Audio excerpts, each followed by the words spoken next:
Okay, Rinasai, welcome back. For the ones of you who don't know me, I'm Lucie and I'm a certified sake sommelier. So, for today's video, I would like to talk to you a little bit about kome. See, it's not that hard, looks like a little snowflake. Kome is one of the Japanese words for rice, and we all know sake is made from rice. So the follow-up question here would be, can you make sake with any rice?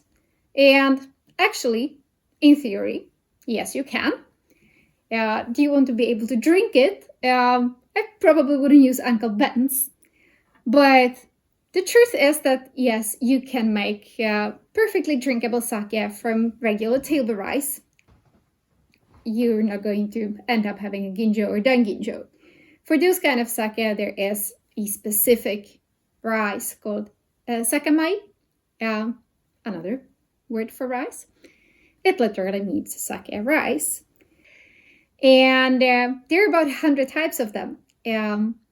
Before I started studying sake, I thought that rice kind of worked the same way as grapes, that sake made from different rice would taste differently. And I mean, in a way, it does a little bit, but the difference is much smaller than in wine, and the difference in rice is more about the characters of it, how well you can polish it, where it grows, what climate it grows in. So it's quite different from grapes in that sense. And if you were to remember one rice, it definitely should be yamada nishiki. Yamada nishiki is by far the most famous rice in Japan. I'm going to write it for you. So you write a little mountain,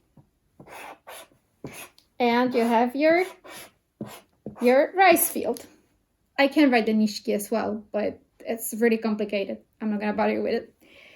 And Yamada nishiki is called the king of rice.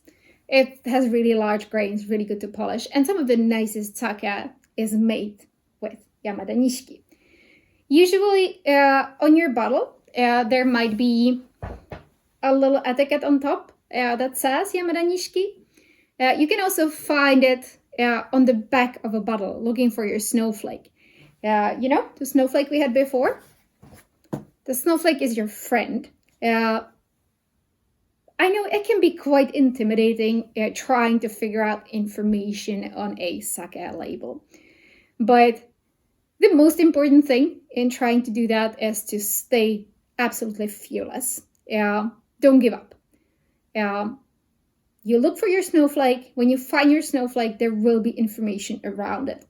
It will either say something about your rice that you might or might not be able to see. If it's Yamada nishiki, you'll definitely know. The second thing that could be around your little snowflake is a number. That little number next to your snowflake tells you how much rice grain remains after the polishing. So if it says 40, then you know that more than half of the rice grain has been polished away. You know what to expect. You're dealing with a ginjo, daiginjo even, junmai daiginjo. And you know what kind of flavor it's going to have approximately. You could say that the more a rice grain has been polished, because it's actually really difficult to polish rice, the finer sake. Now, while that is true, it doesn't necessarily have to mean that sake that has not been polished to a daiginjo level is bad in any way. There is really interesting sake that has not been polished a lot at all. So it really depends on the brewing process, what the brewer wanted to do. It also depends on what you're actually going to eat with your sake and what your aim is. It doesn't matter if you're having a daiginjo if you also eat a really spicy ramen to it, because you're not going to enjoy it. So keep that in mind next time you go to a sake store. Good luck finding your snowflake and your mountain and rice field or window, whatever you want to call it. Enjoy drinking sake. That's all for today. I hope you liked my video. Down there in the corner, there is the subscribe button. Don't forget that. Please like the video. I'll see you next week. お疲れ様です。